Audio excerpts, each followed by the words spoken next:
Hey, it's Chris, Liege Games. If you missed it, Axis Mundi just dropped the latest of the summer update for Sankokushin.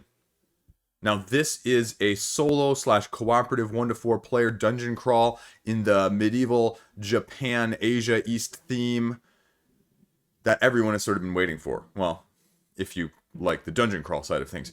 But information has been sparse, updates have been sporadic. Finally, now with the summer update here, what do you need to know? Let's go through it. Let's break it down. Let's talk about it. And does this make you more interested? Does this make you less interested? And, again, the biggest question of all, when is it actually going to launch? Let's take a look.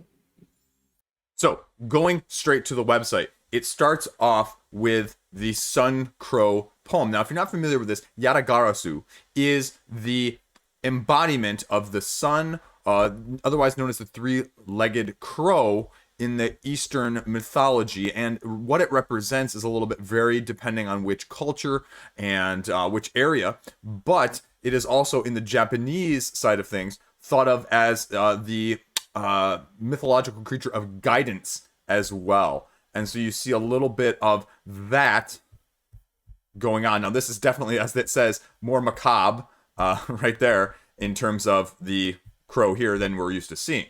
So, what else do we see? Obviously, well, there's the crow miniature. And we're seeing a lot of other things to go along with it. So, then we're scrolling down. I mean, lots of blow-ups of the miniatures on this campaign page. And now we get to see a little bit of the cards because we're seeing a little bit, what I'm assuming is a boss and even maybe a section of a boss. And this is where the AI nuance comes in. Plus 10 armor to things without a blood tag. And then each crow that explodes becomes a blood pool. Strike value equals the number of exploded crows. So again, terminology. So we see a little bit now, a different one. And I'm assuming then at this point that these are attacks. These are AI cards from the Yatagarasu AI deck, attack deck, skill deck, whatever you want to call it, ability deck. And they're going to be going through all heroes in line of sight, unlimited hit, discard a blood token. If you did, gain 1+ key. Okay, so there you go. Here is something else that can happen. You rip off a limb and you have the ability to take this with you. So that is sort of what it's going to do in terms of how it's going to be interacting with you. Now, it says here, it triggers many effects that affect both the crow population and the priestess population. How is that tying into thematically the other elements? It's tying right into the city's economy and the city's management with the abilities that it has. Bosses have minions. This is, again, very explicit information, so we get to see a little bit of what else is out there from that side of things. Now, here is something interesting that we've not seen before. Control panels are used to manage all the boss-related cards. The psychological that we've seen in various accounts, as well as the physical. Now, again, the question that was being raised already is, are these going to be separate boards that you're going to be slotting next to the larger board? Is it going to be a fold out just from the original board that's there? Obviously, with one side being the physical, I'm assuming maybe this side, and then the psychological being this side. I'm completely making that up. I'm probably wrong, like usual. But that's the sort of thing. So here you go. Psychological control panel, the pool, all of the conditions and the modifiers. So that would be, that would be this one over here then, I think. Then you get to see a little bit of what they're talking about in terms of the symbology. And then the physical control panel here, everything that's combat related. So you get to see a little bit of that. Obviously, the artwork is always fantastic on this. Now we break into a little bit of the various ways you're going to be doing combat. And this is a posture card that tells you essentially what happens or what needs to happen if you're going to get hit. And it's only prompted usually by something as a reaction. So every time a reaction card is drawn, the attacker loses a key. Before withdrawing it, place a token on the reaction card deck, perform a standard attack. This is giving you ways in which you can interact or react to other people depending on what posture you're in. So if your attacker's on a certain posture high guard, you can get a standard attack into them because based on the posture that you're in. So you have influence there. Now, again, the endurance, the armor, both of those are going to be important. We don't know fully what extent those are to be important yet, though. So, again, just kind of looking at things on the peripherally, trying to deduce what we can. And then, obviously, if you're breaking through these postures, as it says here, the next subsequent ones are going to be weaker. Weaker reactions, weaker reactions. So there is the posture gauge that they were talking about in sense of what are you going to be doing to weaken them. Discard effects are applied when the posture gauge is reduced to 0, and the card has to be discarded, revealing a weaker one. So that is also going to be complement to this as well. Then you get to see, okay, this is the standard attack, the reaction there. Suffers an attack, okay. Reaction card is divided into 2 halves. One to be performed if the opponent is currently in the posture, one if they're not. So you can see right there, okay, one if they're in this posture, one if they're not. So now let's talk about the bosses a little bit more in depth here. So for starters, they make it very, very crystal clear here that bosses, unlike other games where we are used to fighting a boss, where you are used to going head to head, mano a mano, until one of you falls, the bosses can't be killed in a single encounter. You can also attack a boss in an unconventional way that we are not used to seeing. Their posture and their minds. And so it really emphasizes going after those other areas before you, quote unquote, strike your final blow. Now, you can see a little bit of what this does in terms of the card or the attack that you're going to be trying to do. So, psychological action. Technique, psychology. So you're going to be having to choose how, when, timing of that side of things too, a multi-layered approach to the attack in that sense. If an attack brings damage that exceeds an area or a card or a posture, then you get wounded. But the boss's wounds heal between encounters. Slow it, but albeit still healing. Which means each time the heroes fight an opponent, they can be weaker because other people are going to heal. However, opponents can become stronger, so try to avoid going against an opponent when they're at full strength. So then you get to see a little bit of what these wound cards actually do. Now, wounding all of the cards of the same type will be valuable. So, for example, if you wound 4 of these, it says here, then you gain a tentacle blade weapon. Shinobi suit. So, I mean, you're getting wounds are good cards for you to acquire. It means you're doing wounds to someone else, to a boss. And the effects that they can bring will help you significantly in terms of your equipment as well as your skills. So, what else do we have on here? Bounty cards. Now, we've alluded to bounty cards in several of the other updates, and this is going a little bit more in depth of them, of what are you actually doing these special feats, getting extra rewards. And so this is really interesting because we get to see for once, finally, what they sort of give a little bit of variety in doing.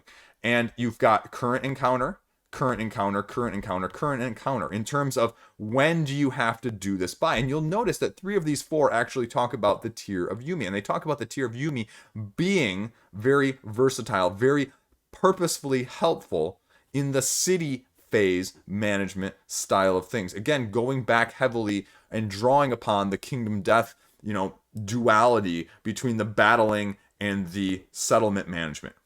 Some of these cards are enemy specific, some of them are skill or action specific, and some of them are, battle specific. Discarding 2 of those posture cards that I just mentioned. So, again, there you go. Now, you'll notice also that each of them has a different character on there. So, does it have to be performed by that character specifically? Does that character have to be in the group? What are the specific requirements from that side of things? We don't really know. They talk about the tiers of Yumi here a second. When you're next to them, you can spend an action point to take it and resolve an effect. But it says it ends the encounter. Interesting, though. Interesting. Action points, obviously, are how you're doing stuff. A little bit of poem here. Another artwork. Injuries, too much damage in a single stance. Switch stances to avoid, being broken and getting injured. So these are actual injuries that are going to happen. And it's very similar to Kingdom Death, but done in a different way, obviously. Legs, arms. So it's targeting specific body parts. Eye, chest. Again, very thematically similar, but in a different way to Kingdom Death. Now, again, it looks like you can do something else down here with these action points if you have this. Now, I'm not sure if this is fixing this, because it still says minus defense 1 as long as you have this. But if you go and spend 2 at this shop, you get +7 mind, you gain an accuracy. So is that balancing it out? Sort of, that these aren't all bad, or can you, get rid of this and still keep this? That's the question. 1 out of 3, they say, though, is, if you look at this, no, there's 2 and 2 in this case, grave injuries. These persist. So these might only be during the battle. Obviously, a little bit lesser, a brachial fracture, I'll just walk that one off. But a blowout of the orbit, you can't really walk off. And so if you get too many of these, it leads to death. I mean, your character's going to die, and you have to continue to treat them.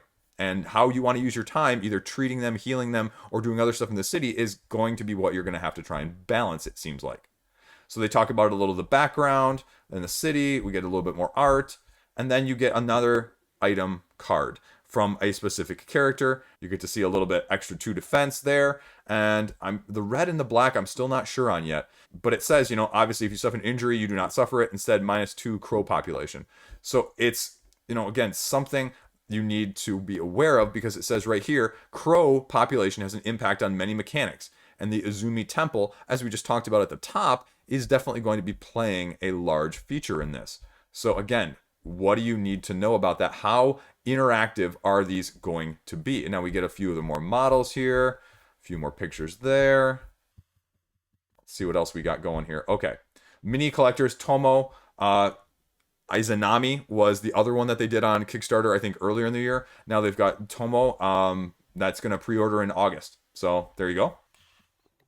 That's a pretty fantastic picture. Ooh, that one's awesome. Now, are we going to see that snake down below? Okay, city picture. You can see sort of the tiers, and I'm assuming this is some sort of wall over here. Now, this is really kind of cool. You can see the tower is actually multi-leveled there, and a little bit more detailed, larger picture map there of the different areas in the city itself. And I guess that begs the question, are you going to have a combat board and a settlement board a settlement board that may look like this, that you can traverse? Because we saw the other board up top. What is the city board or the city phase going to look like? Because if you think of Kingdom Death doesn't really have a true settlement board, if you know what I mean. It's got the different shops that you're putting out, and it's got the, the management, but it doesn't really have a centralized board like something like Wild Ascent does, if you will, where you're managing those shops, you're leveling up those shops, you're getting that side of things. So the one question, though, that we were wondering was, what is the development, what does the city phase look like? Now, you can walk the streets for a week. You gain 3 time points for whatever you want to do. And it talks about here, time points can be used for things like encounters. These encounters are going to be one way that you can gain resources. The other is produced by the city's economy. Now, again, we see tiles here. You see fields are going to be used for production. So you're getting resources again here, flip, gain 2, whatever that is. So we'll, again, have to kind of see. Endless Rain. Okay, there you go. Endless Rain in particular is a dangerous boss. Endless Rain. That's kind of scary, right? Techniques that you may be able to get. Again, there's just a lot of terminology we just don't know yet. 3 action points and 2 key. Again, add their voice and you can heal a grave injury. So again, there you're going to go. And Crow Sacrifice, all sites gain this ability. Ignore the first time this site is damaged. So I think that might apply to maybe bosses or villains or enemies can attack the actual city or sites in the city. Again, something completely different. Terrain tokens are waiting to be explored as well. Model can't pass through these spaces, cannot end its movement on them. Line of sight's interrupted by these. Routes that are going to, as we saw in one of the spring big update, that was the main theme there. And then debris, difficult terrain, obviously 2 movement. And again, we talked about the route being very similar to the statue. So, Sacred Remnant, okay. Prayer, depending on the encounter, does different things. And then we start to see, again, another technique there. Moving an adjacent terrain token. Now, in the spring update, we also saw that these facilities, these shops, have the ability to have tools, armor, bonds with players. And so this part is talking about what the shop does actually. And this looks, again, very reminiscent. If you've heard me say that twice or 3 times already about KDM, it gives you the KDM vibe of listing out the things at the top and then listing out things at the bottom that it can do and what it's going to cost, and then what at the bottom it actually has elsewhere. And so you can see a little bit of everything there. And this is a shop that's obviously doing a little bit of everything: Chinese herbal medicine, a pharmacy, traditional clothes. And so again, the question is going to be, how good are these things? Are these beginning things? Are these, what are the actual stats of these things? Also, can you look at what the stats are? Like, if you look at Kingdom Death, I mean, you can scan through and say, oh, well, this does this, and oh, this is this. Is it going to be just like that? I'm assuming it would be. It'd be kind of hard. It'd be a little bit of a handicap if you just had to be like, oh, well, I'm just going to buy this and just see what it is. Good luck. Hope I didn't waste my money or my resources. But I would assume that's be the case. And they talk about a little bit of the things right here. Again, some artwork thrown in. Excavation site. Let's see what we got here. Scholars underground site. Okay. Excavation site. That's really cool. New areas to explore. So they're going to add that as well. Okay. They're going big here. They're going multi-layered approach. Some of the people you'll be interacting with. I'm assuming this is some sort of, not really bounty, but quest. Because it says there's a deadline, and then what you have to do, what happens if you don't do it, and what happens if you win. So again, a couple examples there. Menace cards, though. Menace cards, interesting.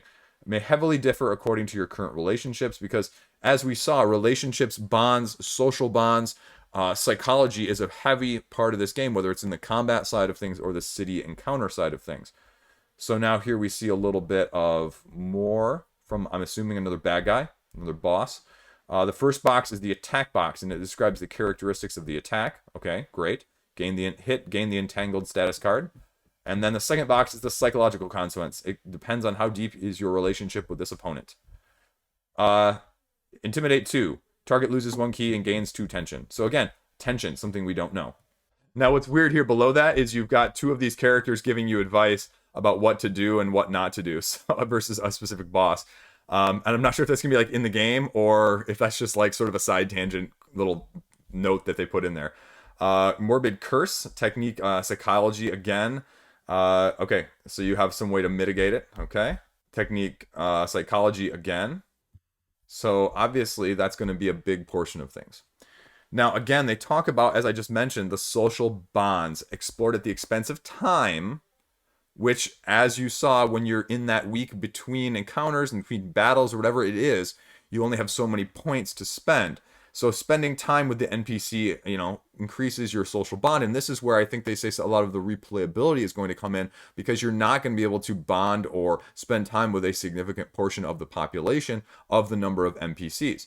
It says here, and it offers you basically an option that you may consider in the game. You go to the excavation site to get the ore, or do you see your friend one last time? So again, what is going to happen? So this, again, is one of those relationships that, what level you're at gives you a benefit or not, which is kind of cool. We don't really see anything like that in other games, which is just awesome. Again, if you don't do these, you're not going to be able to get them, or they may become locked because you didn't get the way you should have in the first place. Some of the bosses may even become social bonds, which is really cool. Again, very, very different. It's not a me versus you solely from that side of things. And here we go. This is an example, I'm assuming, of one of the bosses where you can have a bond with them. And again, a 1, a 2, a 3, and a 4. And this is a specific event at the bottom, which seems, like that you're just never going to be able to get. And the Eye of the Basilisk event, it's kind of cool. If the Shogun escapes, raise the social bond to 2. If Endless Rain is not alive, flip this card. So, there's whole interactions that you may not see. And I'm assuming this is some sort of the back of the card here that maybe it causes it to flip. So a little teaser right there as well. Or if this is just a separate card altogether. Or maybe that's Endless Rain. Again, the interactions there are unlike anything we've seen. And the psychology, again, is something we really haven't seen. Now, we haven't even seen the dice, and they give us an example of the psychology dice here. Now, they say in the most basic version, are there going to be upgrades sort of like the dice in Madara, where there's different ranges, different distributions. You see with the Lands of Galzir, where you've got the dice where there are like 2 on a side versus 1 on a side, or just more numbers. And now it says here they're balanced, so the result will be more random. Hero develops rhetorical proficiency, more access to specialized dice. So then they run through the symbols. Empathy, provocation, and intimidation. So you see a little bit of that. Again, social bond there. NPC can even join. One more psychological effect for the boss to consider. One more. So again, how do you want to use them? You know, this isn't necessarily going to be KDM where your people are just, you know, disposable income. And this is just, you know, again, how are you going to choose to use either the ones that join you, ones you have, and the ones you go against? Now, again, they talk about here down at the bottom, finally here, they're talking about more of the collector's hobbyist side of things, going into some of the miniatures that they're going to hopefully be doing. Now, they talk about resin or hips here. This is always a big debate in some of these more expensive games. Non-gameplay will mostly be resin, but they're considering hips for some of the special miniatures. The resin lines and the resin kits, you've seen the one that was, this was the Kickstarter one from a few months ago, of what that's going to look like. A few more pictures there. We're nearing the end here. And a few more cards here. Unseen Realm trait. Now, is this the special one that was included with this? Yeah, that was Izanagi. That was the second one. So these are the bonus cards, but they are not content locking them. They're making them available, I think, for additional money. They said during that campaign, during the Sankokushin like full game campaign. So if you didn't get them with the model, you can still get them during the campaign. So there's no issue there. And comics, there you go. And the end of the summer update. Boom.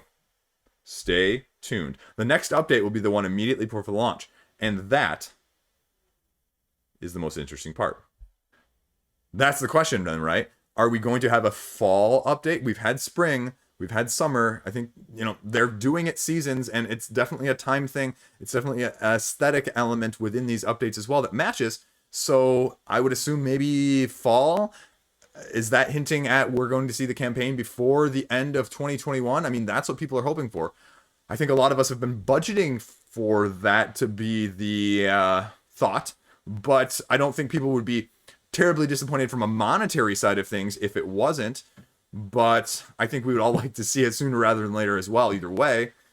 And I guess the ultimate question remains with something like this, as you're seeing more of these aspects, more of the psychological side of things, more of the board side of things, more of the city side of things, more of the social bond side of things in this update than we've ever really seen.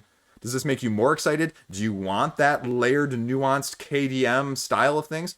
Or are you looking for something more simplistic? If you're looking for something more simplistic, obviously I think you're in the wrong place. But this is a game where, you know, there's going to be multiple layers right here going on.